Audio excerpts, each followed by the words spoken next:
आज है 29 मार्च 2025। अस्सलाम वालेकुम मेरे दोस्तों, सज्जनों और बेलियों। मैं हूँ इजहार अहमद और वेलकम करता हूँ आपको किचन गार्डनिंग चैनल पर। जो पौधे सब्ज़ी वाले मैंने लगाए हैं उसकी अपडेट। टिंडा चपनी के 6 गमले मैंने लगाए। 12 इंच के गमले के अंदर सिर्फ एक पौधा। अब आकर इनको फ्लावरिंग भी शुरू हो चुकी है। देखिए कलियाँ छोटी छोटी सी बन रही हैं और इनके ऊपर बराबर मैं स्प्रे भी कर रहा हूँ और साथ में मिट्टी के अंदर वही 12 घंटे के अंदर बनने वाली खाद का इस्तेमाल भी कर रहा हूँ हर 3 से 4 दिन के बाद, या फिर हर डोज़ रूटीन में जैसे आप पानी देते हैं वैसे वैसे हर रोज़ आप मिट्टी के अंदर वही पानी खाद वाला डाल सकते हैं। इससे पौधों की ओवरऑल ग्रोथ के ऊपर अच्छा असर होता है। और इसके ऊपर मल्चिंग करना भी ज़रूरी है ताकि मिट्टी के ऊपर सीधी सीधी सूरज की धूप आने की वजह से मिट्टी खुश्क ना हो जाए। कीड़ों का हमला होता है क्योंकि हम ऑर्गेनिकली चल रहे हैं। ये देखिए लीव माइनर का अटैक भी हुआ, लेकिन नए पत्तों के ऊपर कोई अटैक आपको नज़र नहीं आएगा। पुराने पत्तों के ऊपर हुआ। जैसे जैसे मैं कड़वा एंजाइम का स्प्रे करता हूँ और साथ में कैल्शियम वाला पानी भी डालता हूँ तो उसकी वजह से रस चूसने वाले कीड़े भाग जाते हैं। पौधों की ग्रोथ अच्छी चल रही है और साथ में करेला के कुछ पौधे भी मैंने ट्रांसप्लांट कर दिए थे। अब देखिए करेले के पौधे भी अच्छी ग्रोथ करना शुरू कर चुके हैं और मैंने इनको रस्सियां भी बांध दी हैं ताकि रस्सियों के ऊपर रस्सियों का सहारा लेते हुए ये ऊपर वाली साइड पर चढ़ जाएं और फर्दर आगे मज़ीद ग्रोथ को बढ़ाते रहें। इनकी मैंने आगे से प्रूनिंग भी कर दी है। ये टहनी आप देख सकते हैं, यहाँ से मैंने टहनी काट दी थी ताकि इसमें से साइड ब्रांचेस ज़्यादा निकलें। जितनी ज़्यादा साइड ब्रांचेस निकलेंगी उतना ज़्यादा फीमेल फूल आएगा और फीमेल फूल आने का मतलब है कि उतना ज़्यादा फल लगेगा, यानी करेले बनेंगे। इसको कहते हैं 2G कटिंग, 3G और 4G। अभी मैंने इसकी 2G कटिंग की है। 3G कटिंग क्या होती है, बेलों की कैसे करनी चाहिए, इसके ऊपर मैंने वीडियो बनाई थी आई थिंक 1.5 साल या 2 साल पहले। अगर आपने वो नहीं देखी तो देख लीजिए, वीडियो पर लिंक दे रहा हूँ ताकि आपका कॉन्सेप्ट कटिंग वाला क्लियर हो जाए, ताकि आपकी बेलों को ज़्यादा से ज़्यादा सब्ज़ी लग सके। और कुछ खीरे के बीज लगाए थे जिनमें से हमारे सिर्फ 3 पौधे ही बन पाए हैं और तीनों को मैंने 12-12 इंच के गमले के अंदर लगा दिया। अब इनकी ग्रोथ भी आहिस्ता आहिस्ता से बढ़ रही है। इस बार मैं बिल्कुल भी कोई केमिकल खाद का इस्तेमाल नहीं कर रहा हूँ। वैसे पौधों को अगर ऑर्गेनिक खाद दें या फिर केमिकल खाद दें, पौधे को तो खाद की ज़रूरत है। वो ये नहीं देखेगा कि मैंने केमिकल वाली खाद लेनी है या फिर ऑर्गेनिक खाद। जौन सी आप देंगे पौधे की ज़रूरत है, पौधा उसको अपटेक कर लेगा। लेकिन मैं इस बार पूरी गार्डनिंग को बिल्कुल 100% ऑर्गेनिक लेकर चल रहा हूँ। आज की वीडियो में हाउस प्लांट्स पर बात नहीं हो रही, सिर्फ़ और सिर्फ सब्ज़ी वाले पौधों पर हो रही है। ये देखिए कुछ बैंगन के बीज मैंने लगाए हुए थे, अब इनके पौधे बड़े हो रहे हैं और थोड़ा सा और बड़े हो जाएं उसके बाद हम इनको निकाल कर ट्रांसप्लांट अलग अलग गमले के अंदर कर देंगे। ये लंबे वाला बैंगन है पर्पल रंग में और ये है सफ़ेद रंग में गोल गोल बैंगन, उसके बीज डाले थे। तो इनको मैं 1 या 2 हफ्तों के बाद ट्रांसप्लांट कर दूँगा। और हमारे ओपन टेरेस पर जहाँ पर फुल डे की धूप भी आती है, यहाँ पर भिंडी के पौधे लगाए हुए हैं, ग्रो बैग्स के अंदर लगे हुए हैं। अब इनकी ग्रोथ भी बढ़ना शुरू हो रही है, लेकिन एक गमले के अंदर सिर्फ एक ही पौधा होना चाहिए। इसके अंदर अभी ज़्यादा पौधे हैं, लेकिन जैसे ही ये थोड़े से और बड़े हो जाएंगे हम हेल्दी वाले पौधों को रखेंगे, बाकियों को निकाल देंगे। और साथ में USA मिर्च वाले पौधे लगाए हुए हैं, अब ये भी ट्रांसप्लांट कर दिए हैं। अब इनकी ग्रोथ भी आगे बढ़ना शुरू हो रही है। तो जैसे ही बड़े होंगे इनको भी मिर्चें लगेंगी। और मज़े की बात यह है कि इस पौधे के ऊपर जो कि मैंने ये लगाए हैं, इनके ऊपर कोई कीड़ों का हमला नहीं होता। मैं 2 साल से यही नोट कर रहा हूँ, इसीलिए तो इनके ज़्यादा से ज़्यादा पौधे बना रहा हूँ ताकि इनके बीज भी ज़्यादा से ज़्यादा हार्वेस्ट कर सकूँ।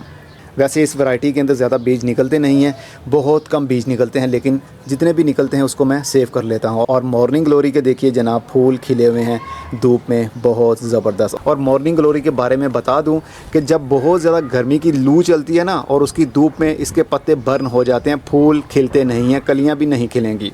जब टेम्परेचर तकरीबन 25 से 30 डिग्री का रहेगा और धूप मिलेगी तो इस बेल को बहुत ज़्यादा कलियां लगती हैं, बहुत ज़्यादा फूल भी खिलते हैं, पूरे आपके गार्डन को खूबसूरत बना देते हैं। अगर मॉर्निंग ग्लोरी के बीज लगाने हो तो फिर 15 फरवरी से 15 मार्च के महीने में लगा लिए जाते हैं। और हरा धनिया मैंने अब उतारा नहीं, तो अब देखिए ये इतना पक चुका है कि इसको फूल भी लग गए। और फूल लगने के बाद में इसके अंदर देखिए सूखा धनिया भी बन रहा है। ये गोल गोल सूखा धनिया है। जब ये सूख कर ब्राउन हो जाएगा तो हम इसको उतार लेंगे, हार्वेस्ट कर लेंगे और नेक्स्ट दोबारा से हम मिट्टी के अंदर लगा सकेंगे और फिर से हरा धनिया बन जाएगा। हरा धनिया 3 से 4 बार उतार लिया जाए, उसके बाद इस तरह के पत्ते हो जाते हैं, लंबे लंबे से पत्ते जो कि खाने के काबिल नहीं रहते, क्योंकि उसका टेस्ट ही बदल जाता है। तो फिर उसको फूल लगते हैं, बहुत सारी मक्खियाँ आती हैं, रस चूसने वाले कीड़े आते हैं। इस तरह पॉलिनेशन दूसरे पौधों की भी हो जाती है। इस क्यारी के अंदर मैंने मेथी के बहुत सारे बीज डाल दिए थे, लेकिन मेथी खाने के लिए नहीं लगाई थी, सिर्फ इसलिए लगाई थी ताकि मिट्टी के ऊपर मल्चिंग हो जाए। मल्चिंग होने की वजह से मिट्टी नीचे वाली जल्दी खुश्क नहीं होगी, सूरज की धूप नहीं पड़ेगी, जो माइक्रोब्स होते हैं वो भी नहीं मरेंगे, तो हमारे पौधों की ओवरऑल ग्रोथ अच्छी चलती रहेगी, जो साथ में बड़े पौधे लगे हैं। और इसके अंदर एक मिर्च का पौधा भी लगाया हुआ मैंने इस क्यारी के अंदर ही।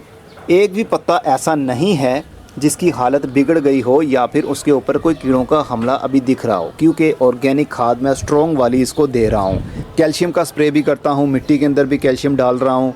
अगर आप मुझे पिछले 4-5 महीनों से फॉलो कर रहे हैं तो आपको सब कुछ पता होगा कि मैं क्या क्या मिट्टी के अंदर ऐड कर रहा हूँ और किस किस टॉपिक को मैंने कवर किया और किसको कैसे इस्तेमाल करना है, इसके ऊपर भी मैंने वीडियो बनाई। ये है वही USA वाली चिल्ली। मुझे तो ताज्जुब ये होता है कि इसको फ्रूट देने से फुर्सत ही नहीं मिलती। पत्ते देखिए, इसके पत्ते तो अजीब किस्म के हैं, बल्कि ख़राब हो रहे हैं पत्ते, क्योंकि 2 साल से एक ही गमले के अंदर ये पौधा लगा हुआ है 12 इंच के।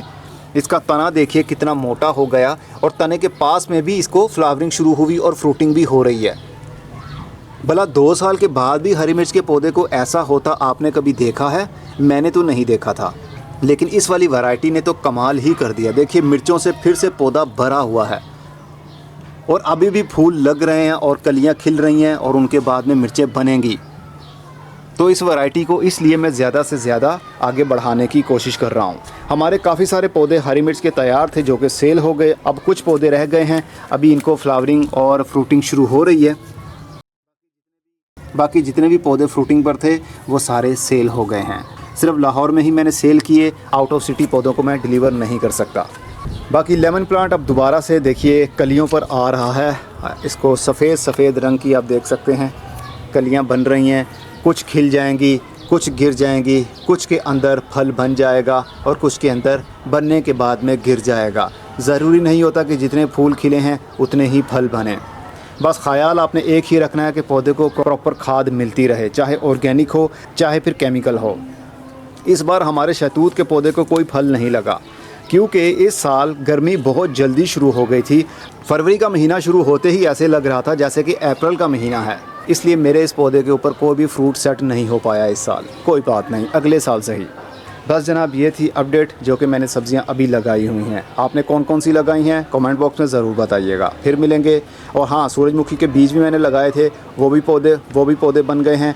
अगर आप सब्जियां कामयाबी के साथ लगाना चाहते हैं तो फिर आपको बहुत सारे फूलों वाले पौधे भी लगाना पड़ेंगे ताकि पॉलिनेटर्स ज़्यादा से ज़्यादा आएँ। रस चूसने वाले कीड़े अगर हमला करते हैं तो उनके पास कोई और भी चॉइस हो कि आपके सब्ज़ी वाले पौधों को छोड़कर दूसरे पौधों के ऊपर उनका अटैक हो, ताकि आपके सब्ज़ी वाले पौधे सेफ़ रहें। अगर हाली सब्ज़ी वाले पौधे ही लगाएंगे तो कीड़ों के हमले बहुत ज़्यादा होंगे और आप स्प्रे कर करके थक जाएंगे, कीड़े कंट्रोल नहीं हो पाएंगे और आपके पौधे मुरझा जाएंगे। फिर मिलेंगे। खुदा हाफिज़।